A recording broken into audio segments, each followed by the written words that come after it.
Bien, ok chicos, vamos a ver ahora algunas reglas que tenemos que considerar al momento de definir nuestras variables. ¿Ok?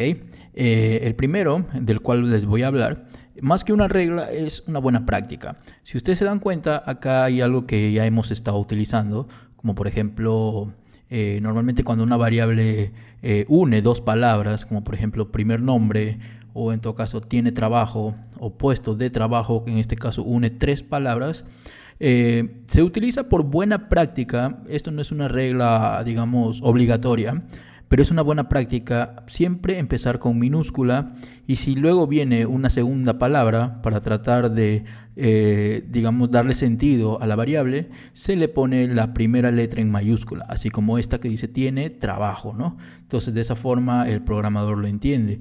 Al tener una sola palabra, como por ejemplo edad y sueldo, normalmente se utiliza todo en minúscula. Pero ojo, eso es una buena práctica, más no es una regla, porque yo puedo poner, por ejemplo, una variable de esta forma, ¿no? Edad, todo en mayúscula. Eso es cuestión de gustos de cada uno, pero en realidad no se nota muy bien, no se ve muy bien, digamos, pero la pueden utilizar sin problemas. Ojo, al definirlo esto, edad con edad, son variables distintas, no son similares. No olvidemos que JavaScript, al igual que otros lenguajes como Java o C++, que son muy parecidos, tienen esa connotación, ¿no? De que tiene mucho que ver el cómo estás escribiendo la variable, sea en minúscula, mayúscula y todo lo demás. ¿Ok? Ahora sí vamos con una regla que sí se aplica al momento de definir variables. La primera regla que debemos de considerar al momento de crear nuestras variables en JavaScript. Por ejemplo, yo no puedo utilizar palabras reservadas.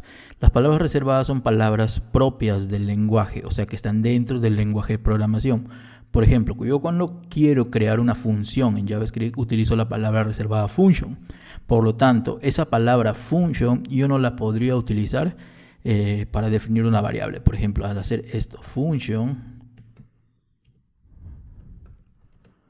¿no? Igual a sumar, por decir, no la pudiera utilizar. Como pueden ver, me está marcando un error, ¿no? No puedo utilizar una variable de este tipo porque function es una palabra reservada del lenguaje, en este caso de JavaScript, ¿no? Esa es una regla que hay que considerar. Por ejemplo, la palabra if, por ejemplo, que también es una sentencia en JavaScript, tampoco la pudiera utilizar, ¿no? Bueno, en este caso, al darle Enter se creó la sentencia if, que vamos a verlo más adelante, no se preocupen, ¿no? Entonces esta palabra tampoco la puedo utilizar.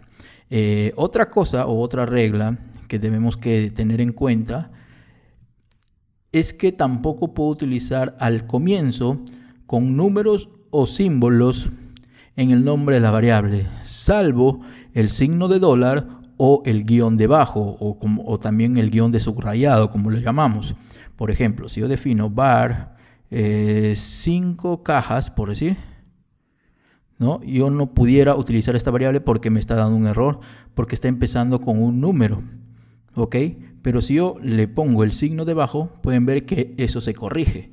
Pero la idea es que tomemos en cuenta eso, ¿no? También si pongo un dólar, también se corrige. Pero si pongo otro, como pueden ver, otro símbolo, perdón, no funciona, no JavaScript no la reconoce. ¿Ya? Entonces puedo utilizar o guión debajo o el dólar, nada más para definir variables.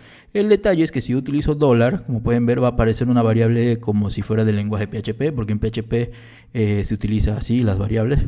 Así que lo recomendable es siempre empezar con letras, digamos como una buena práctica, ¿no? Entonces, esas son algunas consideraciones que hay que tener en cuenta al momento de definir nuestras variables en JavaScript. Nos vemos en la siguiente lección.